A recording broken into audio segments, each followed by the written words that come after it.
listeners. My name is Connor Toohey. I'm very happy to be doing another episode of Millennium Live here today. We've got a great episode for you and our HR assembly. We have a great sponsor here, Visier, which is a leader in people analytics, and I'm very excited to talk people with Paul Rubenstein. He is the Chief People Officer at Visier. Paul, welcome to the podcast. Thanks, Connor. Welcome. And we're not a leader. We are the leader in people analytics. So, and we've actually been fortunate to help invent the category and see this from its humble beginnings. So it's been great not just to watch Visier succeed, but people analytics as a whole, as well as the changing the way everybody uses people data. So that's been a real benefit. Well, that's awesome. And that's exactly what I want to talk about. And as the leader in people analytics, let's jump in to people analytics, shall we? So sure. I know you have some questions prepared, right? I do. So to kick things off, I want to ask you what will CEOs and leaders of organizations expect from their HR department and their HR leaders in the next 2 to 3 years? I think there's a big shift that's happened. CEOs have really held HR accountable for things that cross culture, like engagement, as well as the traditional things like how are we managing risk, how are we managing books and records, are we able to fill jobs on time, the blocking and tackling of HR. But more and more, they're looking for HR to show up and provide insights. And not just like a couple of pretty graphs and charts at the C-suite level, because HR does a pretty good job of that. But really being able to, unpack the data in ways that business people can consume, who aren't specialists in HR. And really they're looking for HR leaders to help elevate everyone's decisions that they make about people, so that, when there's hidden treasures, we find them. When there's waste, we understand it. And it really goes beyond engagement into productivity. So they're looking for HR leaders who really can link business strategy with talent decisions and help unpack those talent decisions from concepts into day-to-day choices that employees and people managers can make. Your organization is the accumulation of your people. So how is the use of people data today changing the way executives manage? So you said something really interesting there. An organization is is just a collection of people. Mm-hmm. Well, I would argue also that strategy and the strategic outcomes, corporate performance, and the choices you have to make is not just the choice of the C-suite, the choices the C-suite makes, but the sum of lots of choices that are far away from the C-suite. When we think about things like revenue, it isn't one person that makes or breaks the revenue number. It's lots of small decisions every day by everyone who's involved in the sales process. And I think what people data is changing, right? So it is changing the way we make and align those decisions. So we're able to take big strategies like diversity, or hiring people with more agility, or being able to think about productivity, and putting real data, not secret HR data, but mashing together the things that HR has with the systems that where work lives. Everything from ServiceNow or Jira, if you're in technology, or any production system, or Salesforce, you name it, with the data about talent, performance, engagement, network analysis, things like that. Putting it together in ways that a people manager can make decisions not based on inertia or urgency, but really takes a moment to make a decision that's connected to a bigger strategy because it's data informed. By the way, that leads to a more fair and just workplace and eliminates bias. So everybody wins. You mentioned a couple of really important factors in there, and one of them, I think, is that how can we elevate our employees in a way that helps them produce better results for companies. So everybody wants to do better, right? Employees want to do better, right? It's really, it's the future is about using data in a way that helps find mutual wins for employees and companies. It is win-win. It is. Absolutely. So, People data is the biggest cost, but it's also the biggest determiner of companies that will outperform their competitors. The difference in making your plan or not and unlocking enterprise value really is about small choices made by individuals and unlocking individual value. Companies grow when people grow. that's a really strong message. So, what should employees expect from their organizations, their employers in the future? Honesty, transparency. But by the way, that's what, you know, employers should expect from employees. Like it's mutual. We're entering an age where it's important to understand the whole human truth and look for employers who really understand their employees. Like, Connor, I look at you. We live in a hybrid workforce, right? I may have some data about you that says when was the last time you're promoted or what your engagement score was. But I really have to start looking behind the screen, behind the Zoom screen, and understand what's going on at home. What are the other pressures around you? How do I really connect with you in a way that connects your work to the mission? Because you have motivators that aren't just about a paycheck. Understanding you helps connect people with paycheck and purpose. And I believe that's what a lot of employees are looking for, and a lot of employers are looking for. When we can connect both on paycheck and purpose and truly be mission aligned with employee and employer, that's commitment. And that's where you start to get engagement. Remember, what is engagement? It's discretionary effort. It's going the extra mile. It's putting up with tough times so that you can see great times together. I think also when we think about empathy, people are looking for belonging. Like nobody wants to feel like they aren't part of the workforce. Belonging, inclusion, I mean, those are the underpinnings for diversity, right? When we draw threads, we get alignment, we get clarity, we get execution, and ultimately companies outperform their peers. Mm. Well, of course. I mean, that makes sense. As an employee, I don't want to just come to work. I want to make sure Yeah. this is something that I express, I express myself with what I do, and I put something good out into the world. And I think I really like this idea of a human truth.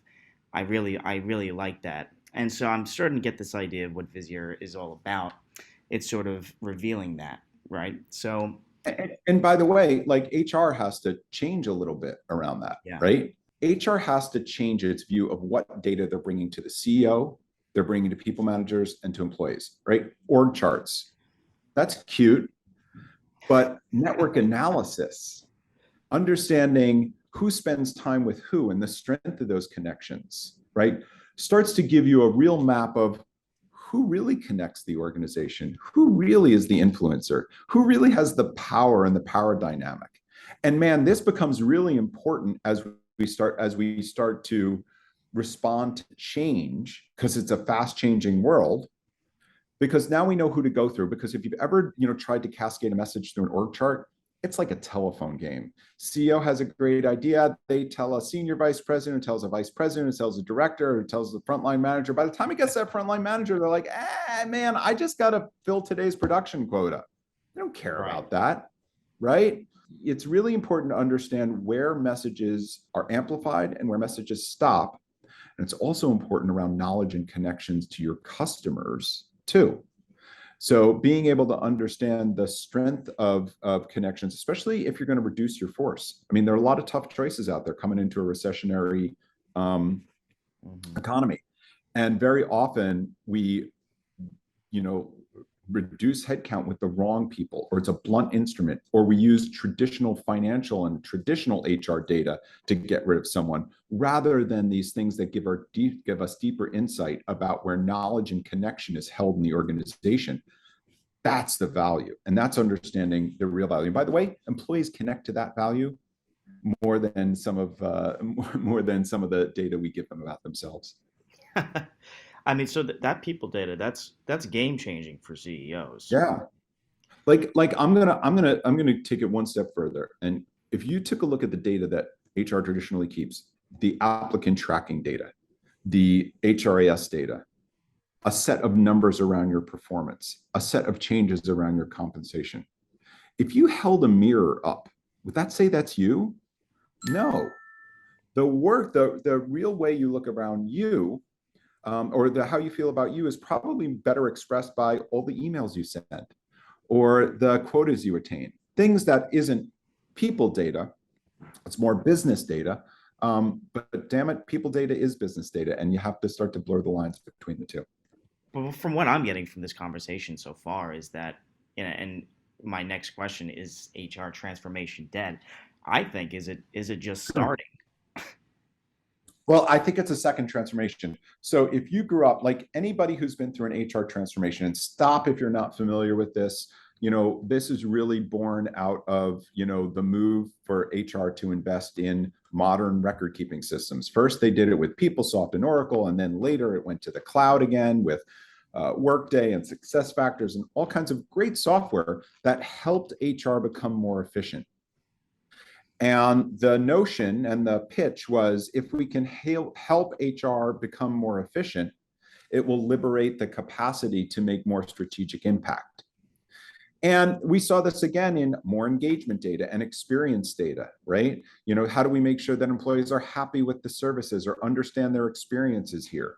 Efficiency and understanding of experience and making sure employees are satisfied with the materials they consume and the programs you deliver, you quickly hit a ceiling of impact to business performance. But being able to look at insights, right? Being able to look across both human data and both the data about people that's held by HR and the data that's in our everyday productivity systems, being able to see those patterns, that's the next HR transformation. That's delivering insights, not just to executives, but to people managers and employees about, don't show me a career map. Show me who has the job I want and all the jobs they had before they had that one. Show me where everybody went from my job, the real experience in data, not just a set of fiction. And once again, HR, I see them very often going to say, oh, well, we have to fix the record keeping before we can do anything interesting. We have to be more efficient, right? And part of this is because HR has, been taught, and right, and there's some wisdom to this. HR can only buy something new if they get rid of something they have or lay off somebody who works there. HR funds itself, right? When HR spends a new dollar, it's somebody else's revenue and margin commitment. And HR has often gone to the board to ask for investments in HR efficiency. And I don't know how much that benefits outside the HR P&L. People analytics, which is where, which is about delivering insights, raising the floor of insights that HR can deliver. People analytics is spent in HR, but benefits the whole organization. And that's a new type of economic thinking for the people who build HR business cases.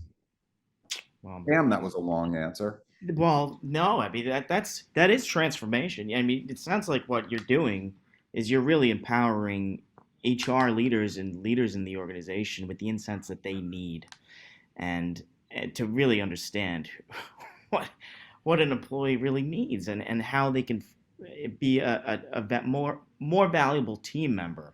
I would assume that employers really would focus more on investment of their long-term employees and people who are loyal to the company. So how can companies really future-proof their workforce? Are we ourselves as individuals future-proofed? Okay, I think that's the first question to ask. Like, you have a set of skills. The environment with which you use them changes. So now you have to have agility. And you have to have just good common sense and good analytical skills and good things, because you're going to have to, the thing we value in future proofing a workforce most is everyone's ability to learn new things and have a beginner's mind and not just get too much of a fixed mindset of, this is the way we always did it, this is the way we have to do it in the future, because that's what slows organizations down and stops them from adapting to new things. That said, I think the most important investment HR can make to future-proof the workforce is actually in the skill around people managers. So, and what they provide around people managers. If you work in HR, you spend a lot of time thinking about benefits, compensation, culture, diversity, all these different things, engagement, and you measure the heck out of these things. But you can do a lot of nice videos, you can do a lot of nice stuff at a leadership level, but ultimately, the moment at which an employee interacts with their manager is where a lot of the choices about engagement, do I stay, do I go, do I outperform, do I underperform, that's where a lot of those choices made. So I think it's really important that we begin to future-proof our people managers by giving them insights and helping them make better choices and understanding which are the most valuable assets and which is the best deployment of capital. Let me give you an example. Great resignation, right? We talked a lot about that. If you worked in HR, no matter who came into your office, they were like, oh, Betty's quitting. Betty's the trend. HR has to do something about it. And that person only looked at it through that single lens. When I looked at it in our company, it turned out that just 2 out of our 22 career levels, just 2 career levels was driving an overwhelming portion of our attrition, like way more than 50%, right? And in fact, if I excluded those 2 career levels, in the middle of the Great Resignation, our attrition was pretty damn good, like normalized. And so what I had to do was help give insights to people managers so they could find the signal in the noise that was happening around them by not just delivering a trend, but by telling them and breaking people into quadrants to say, hey, these people, they have a set of risk factors. Here's the data. Go ahead and future-proof our workforce by making sure that the valuable people who are contributing but truly underpaid, or not even about pay, we often found it was about career progression. Unpacking that data into and giving people insights into what is truly valuable for the future, who's really valuable and contributing rather than just the noisy people, that's really important. And it's fair and more objective. It's a great way to reduce bias. So, I mean, talking about the future, you know, more and more of these roles are sort of popping up about, people leaders, and how can we more prepare them for the future, and how can, you know, people and this is more in terms of culture, work with HR, and do you see a correlation between the two, like really working together, and maybe how can Visier help with that? I think it's really important that the people who work in HR communicate, and the head of HR, who often has a really good read on what great decisions are around people and is helping try to guide the organization. If the head of HR can collapse their distance to impact by communicating directly with the people leaders, not just through words and video, but through numbers, that helps. Look at the CFO. 12 times a year, the CFO produces a set of numbers. And, whether it's monthly or quarterly, even, we could look at, you make a choice. You look at those numbers and you either make a different set of decisions, or you're not going to be around if you make one set of decisions, or you're going to get but properly rewarded if you make another set of decisions. So if you take something as simple, I'm just going to use diversity as an example. Like, hey, we want a more diverse workplace. We get it. Only when the CHRO starts publishing numbers and words about diversity directly to each hiring manager, the people who truly make those individual decisions that yield that collective outcome, only by doing that can we reach people managers where they are and connect them to a North Star and change those decisions to be fairer, more just, and aligned to an overall corporate outcome. And by the way, it isn't just about diversity. It could be about productivity. It could be about location. It could be about buy, build, borrow. whatever those talent strategies are, turning those into numbers and putting them in everyone's hands in real time so that they can connect that decision right in front of them with the direction the whole company is going to take, and connecting small decisions to big outcomes is huge for HR. The CFO does it really well. It's time for HR to do it because the data is now mature. All Visier does is make it happen easy. Yeah. Well, I mean, that goes without saying now, especially with how work has changed over the course of the 2 years. So, that's a good segue into my last question for you, Paul, about diversity, equity, and inclusion and belonging. What's the future look like there, and what's next for that? Can't have a people talk without mentioning diversity, inclusion. Geez, Connor, we just issued we just had an all hands this morning where we did our second comprehensive survey of the issues related to diversity, equity, inclusion, and belonging. And we really focused on belonging this time around, right? Because you have to have the right environment. We held a mirror up to our culture. We felt like women were underrepresented here. I mean, that's a common theme in tech. And we set a goal around it. And we started doing this work right before the terrible moments of social unrest and the reckoning that America was having and the world was having with race and gender in general, right? You mash up Me Too and George Floyd, and geez, this was a moment where you inside the four walls of your corporation can't ignore what's happening in the outside world.